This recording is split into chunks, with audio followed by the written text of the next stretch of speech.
أعوذ بالله من الشيطان اللعين الرجيم. بسم الله الرحمن الرحيم. الحمد لله رب العالمين. الصلاة والسلام على أشرف الأنبياء والمرسلين وعلى آله الطيبين الطاهرين المعصومين الذين أذهب الله عنهم الرجس وطهرهم تطهيرا. اللهم صل على محمد وآل محمد. اللهم اخرجنا من الظلمات الوهم وأكرمنا بنور الفهم.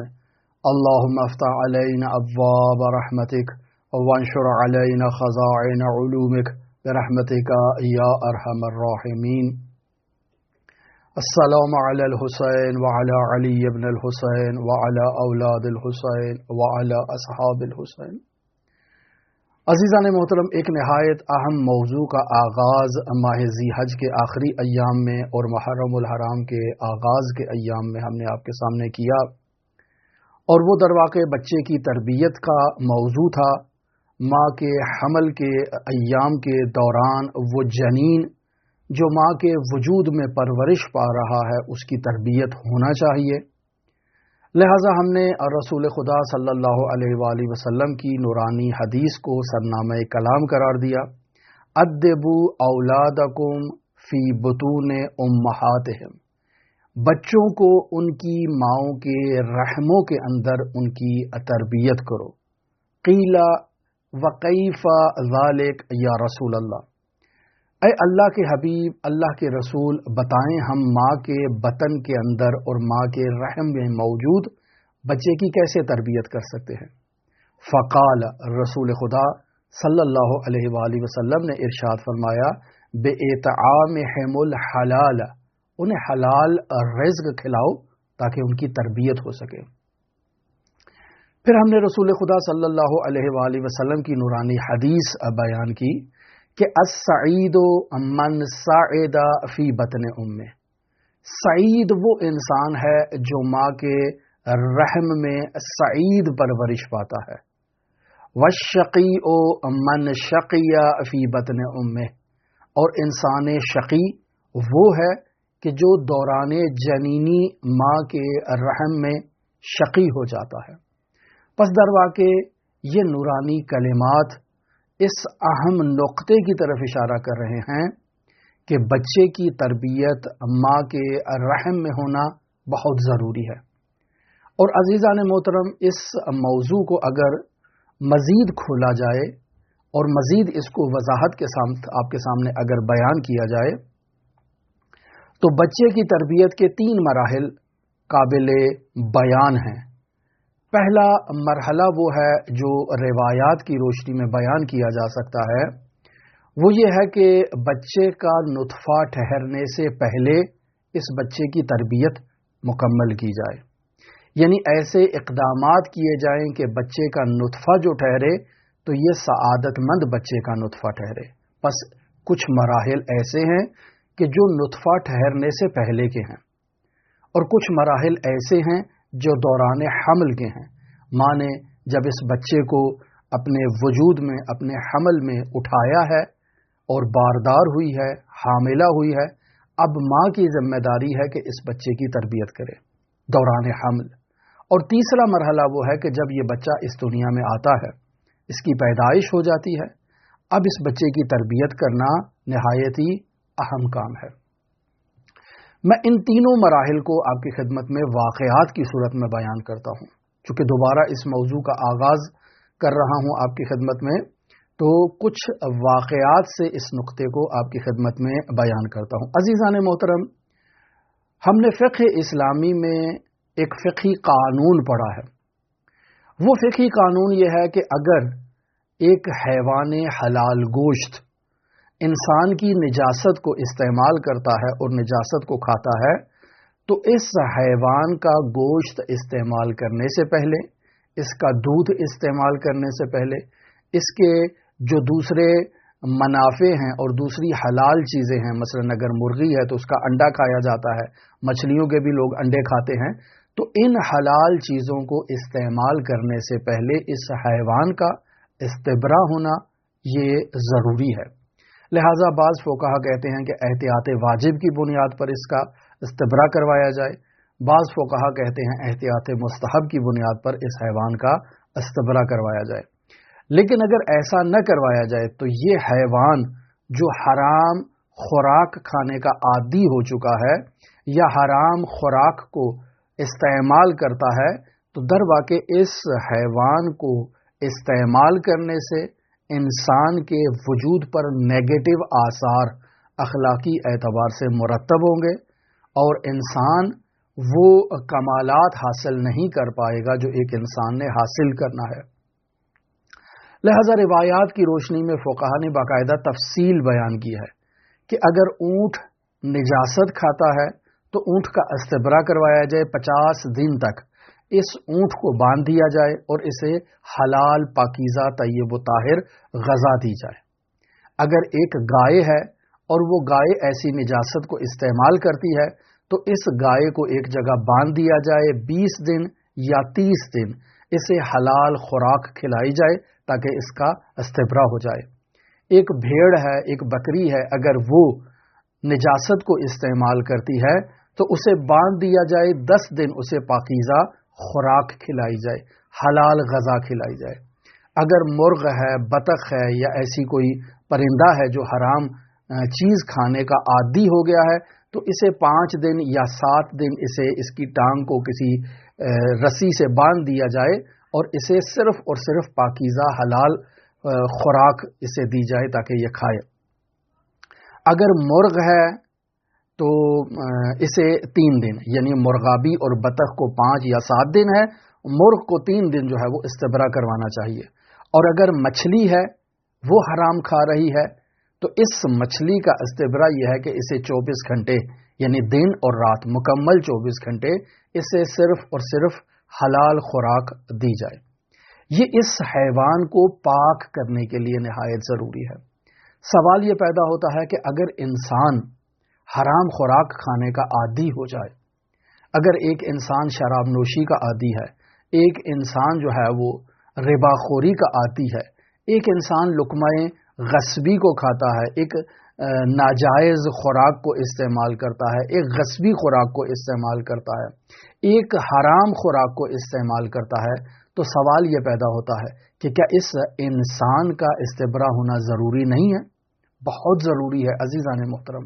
لہذا فقہا اس انسان سے متعلق یہ سلوکی وظیفہ دیتے ہیں کہ یہ شادی کرے اور جب اپنے خاندان کی تشکیل دے رہا ہے اور بچے دار ہونے لگا ہے تو اسے 40 دن تک مکمل طور پر اپنا استبرا کرنا چاہیے، یعنی پاکیزہ اور حلال خوراک استعمال کرنی چاہیے، اللہ کی بارگاہ میں استغفار کرنا چاہیے، توبہ کرنا چاہیے، اپنے تمام گزشتہ گناہوں سے خود کو پاکیزہ کرنا چاہیے، اللہ کے حضور رجوع کرنا چاہیے تاکہ اس انسان سے جو آئندہ نسل صادر ہونا ہے وہ ایک پاکیزہ نسل ہو، وہ اللہ کی مطیع اور اللہ کی فرمان بردار نسل ہو۔